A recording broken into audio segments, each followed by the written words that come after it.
Well, hey there, I am Jennifer Roskamp, a certified life coach and homeschool mom of 9 who is passionate about helping women just like you embrace the here and now while also being focused on creating the life you actually want.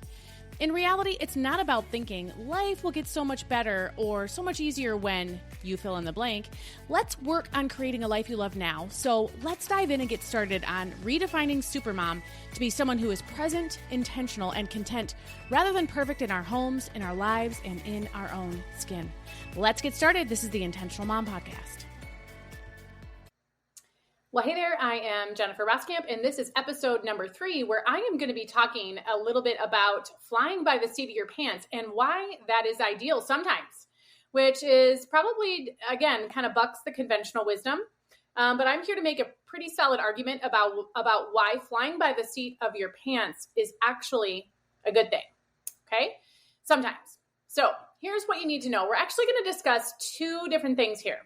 We're going to discuss the proactive you, and we're going to discuss the reactive you. We're going to talk about how, as humans, really, here's what you need to know to kind of set the context. As humans, we really have 2 ways of going about our daily life. We can either spend it living in proactive mode. We can proactively go through our day, or we can live it predominantly in reactive mode.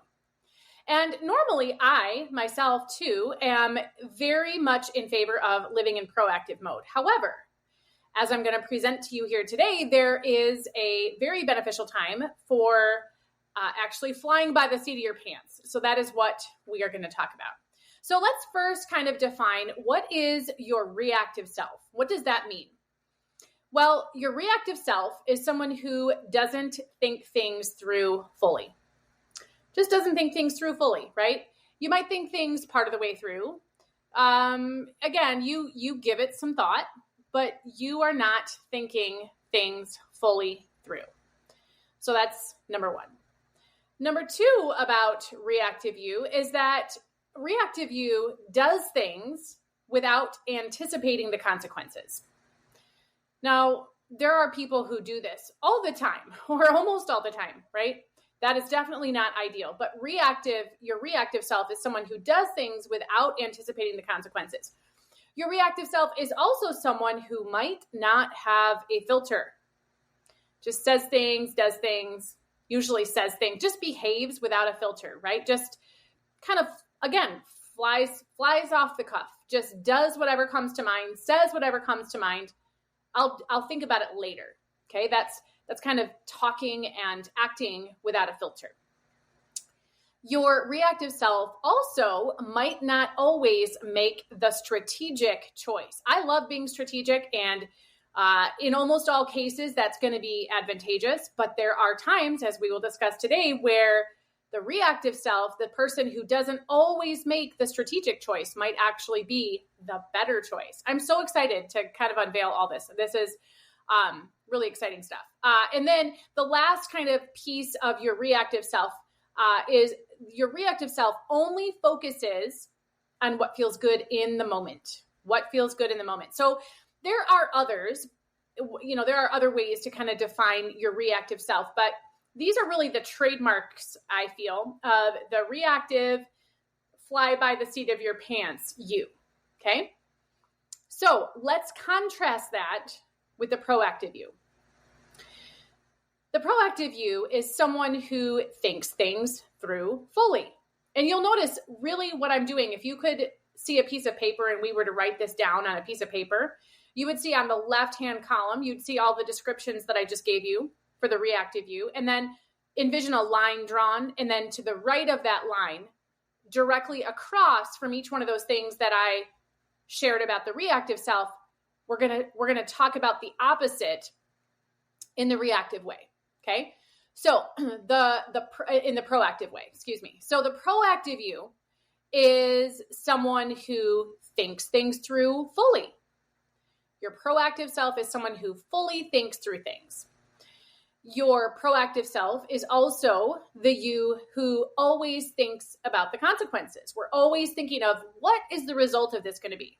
What is going to happen as a result? We're always thinking about those results. We're always thinking about those consequences. The proactive you also uses a filter, which means in many, many, many cases, you're going to be exercising some restraint.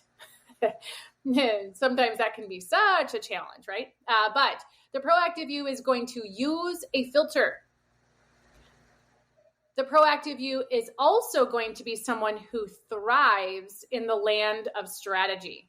And I do love strategy. I think I said that a minute ago. I really love being strategic.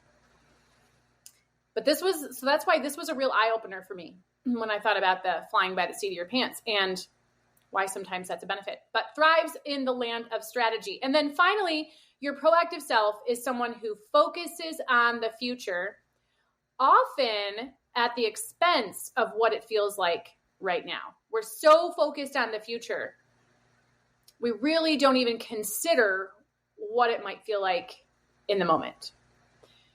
But here's where we really need to step back and look at what we just talked about, okay? So on the one hand, you can look at that list, the proactive self list, and you can say, that's really good. All the things mentioned here are good ideals. And I wouldn't argue with that. But let's just say, entertain this for a minute. Let's just say that you are someone who sometimes, and let's see how many of these you identify with. Whether you're listening, raise your hand in the air, although not if you're driving or using your hand for something else. But if you can raise your hand in the air and wave it around if you can identify with these things for each one that you might be able to identify with. Number one, if you are someone who sometimes struggles with follow through, okay? So you're just kind of making a mental note. How many of these things do I identify with? If you're someone who sometimes struggles with follow through, if you're someone who gets paralyzed by decision fatigue, by the way, that is a very real thing, decision fatigue. But you might get paralyzed by that. Raise your hand if you're someone who lives in the land of indecision. I have a whole class on living in the land of indecision and how exhausting it is to be parked there, by the way. But if you are waving your hand because you are someone who lives in the land of indecision sometimes, listen up. Are you sometimes someone who gets stuck with data collection? You're just collecting data. In reality, you're trying to do something. You're trying to take action. You're trying to follow through with something. And you're in the data collection phase where you're figuring it all out. You're doing your due diligence and research and data collection, but you never move forward from there.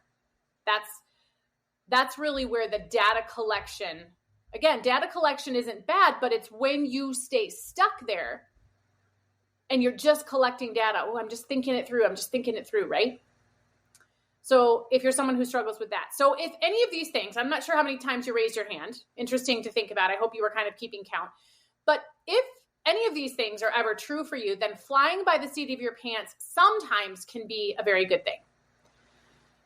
So to illustrate this, I'm going to go back to those proactive self things, and I'm going to make the case for being reactive at times. So the proactive self, I said, again, if you're someone who struggles with follow through, then pay attention to this. If you're someone who struggles with follow through, you may be overthinking things. I struggle with follow through. I just can't seem to do it. I can tell myself all the reasons why. I know all the reasons that it's a benefit. And I would agree all day long that that really is something that I should do. But if you are someone who, again, thinks things through fully and too fully, again, that can keep you from taking that action. There's nothing wrong with thinking things through fully. But sometimes what happens is we think things through too fully, and that's not good. So if you're someone who always thinks about those consequences, sometimes the consequences or outcomes aren't ones we like. So what happens is we avoid doing the thing that will bring about those consequences. We avoid doing it because, I don't like those consequences. I don't want them. And so your reasoning, proactive mind talks you out of doing the thing because, those are not desirable consequences.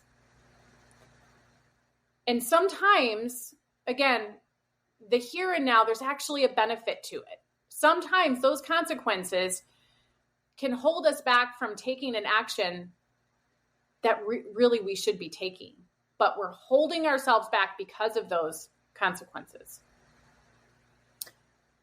So going back to that proactive self, if you're someone who is always using a filter and exercising restraint, let's be real here. Sometimes you just need to call a spade a spade. Sometimes you need to just throw that filter right off. And in a lot of cases, we need to do this to keep your boundaries from being trampled on. Sometimes we need to throw that filter right out the window to protect ourselves. That's what boundaries are for. And I'm sure that's something I talk about in a lot of different places. I'm sure that's something we'll talk about here sometimes. We might even have a guest who talks about that. But boundaries are something that you put up to protect yourself. They're not to keep other people out. They're not to push other people away. Their sole purpose is to protect you. And sometimes we need to throw our filter off. We need to not restrain ourselves because we're being trampled over and our boundaries are being trampled over. And in that case, we are not thinking about that filter or exercising restraint. We are going to let that reactive self say, you know what, hold up here. This is not okay. So if you're someone who tends to always have that filter or usually have that filter or restraint, there may be cases where that reactive self or that fly by the seat of your pants self needs to step in and say, whoa, no, this is not happening, right? So the fourth thing, if you are someone who thrives in the land of strategy, I said it a minute ago, strategy is amazing until it's not. Sometimes we strategize. I might be speaking to myself here.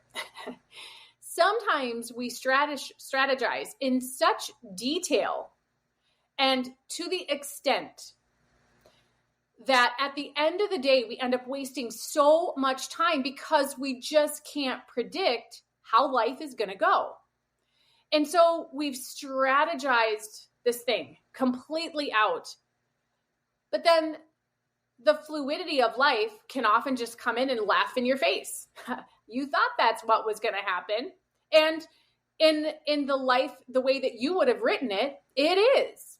But again, these unexpected things happen. The fluidity, the way that life is ever changing creeps in. And suddenly you've spent all of this time, you've spent all of your most precious resources, your time, your energy, your focus, your bandwidth on strategizing to such an extent that now that's no longer valid. And because the fluidity of life has come in, now you're starting back at square one again, and you've got to start strategizing all over again as a result. So again, strategy is beneficial, but keeping in mind that sometimes that reactive self who says, you know what, just don't worry about so much strategy. Don't sit and continue to go over and over and over again. Just start doing, right? Start taking action. Stop, weighing the pros and cons and then weighing them again. And, strategy has a place. Research has a place. But a lot of times the strategy, the research, the time and effort, again, that we put into planning things out and figuring out the most efficient way or the best way or the smartest way of doing things, we aren't ever even able to carry that out because life has gotten in the way now. And now we need a plan B or maybe a plan G, depending on where you are. So again, strategy is a good thing until it's not.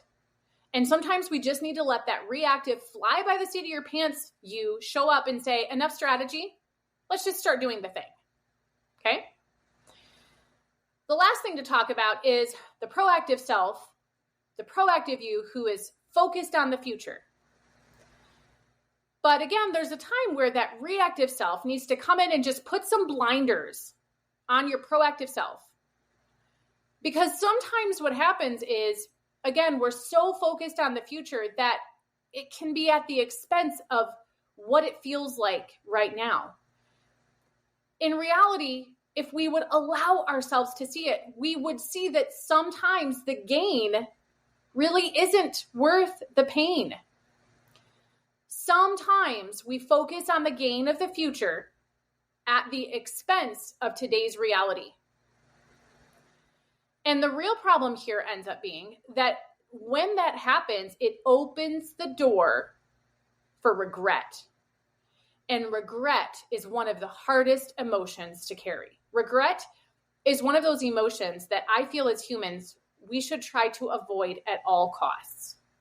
But when we're so focused on the future, sometimes we aren't calculating the cost that's happening in the short term, that's happening in the here and now, and we aren't calculating the cost of that pain and saying, I don't really know if this is going to be worth it in the long run.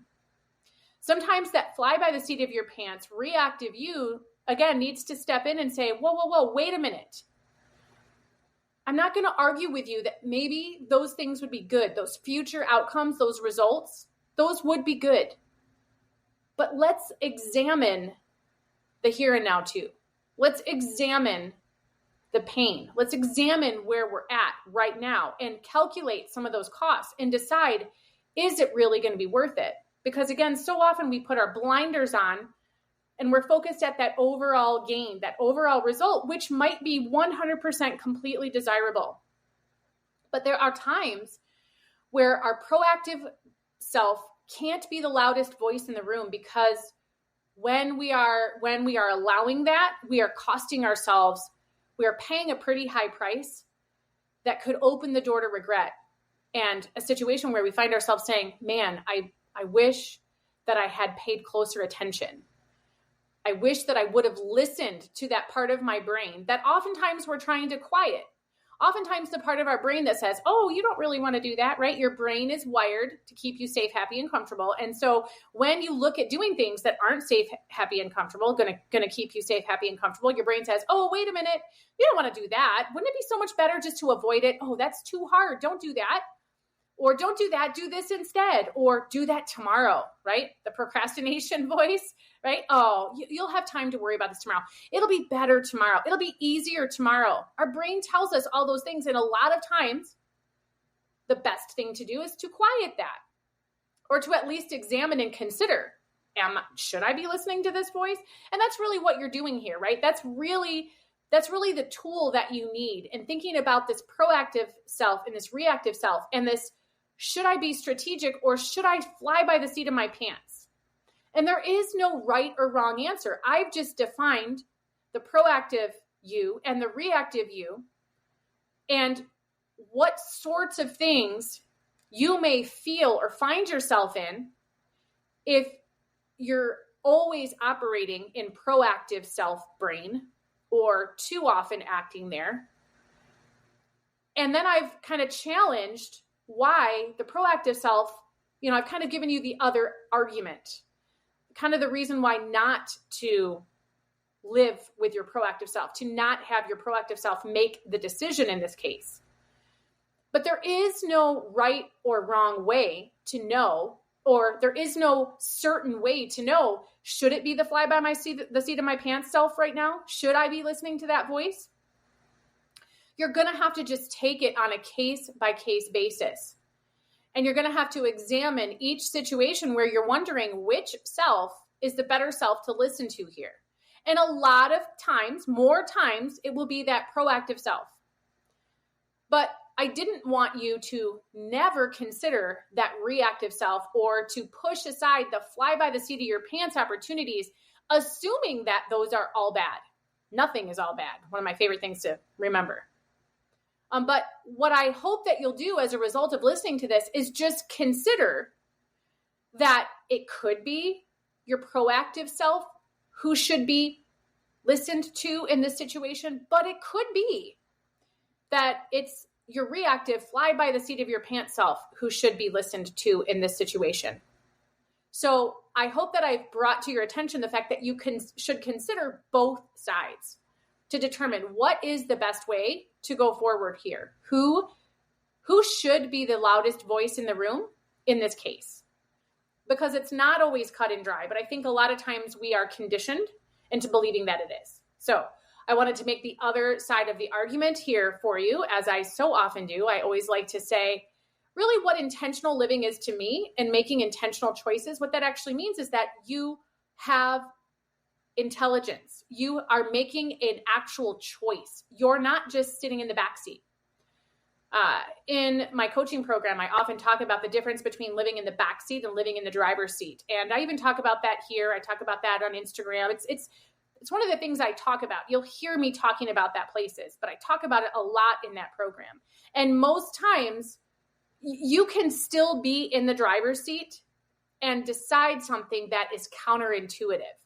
When you decide, you know what, I'm supposed to get up at 6 a.m. because my mornings go better and I'm happier and things go more according to plan and I'm able to get through my routine and I'm not so sluggish later in the day. All of that stuff might be true. But there may be a situation and you may be at a point where you say, you know what, I'm going to hit snooze today. And the difference in what intentionally making that choice means is that you've considered it both ways. You haven't drowned out the other side of the argument and only listened to one side of the argument. That's what living intentionally means. If you've ever heard me talk about money or finances, that's something I used to talk about a whole lot. And I was never someone who said, I'm not going to show up and tell you what not to spend money on. I'm just going to educate you.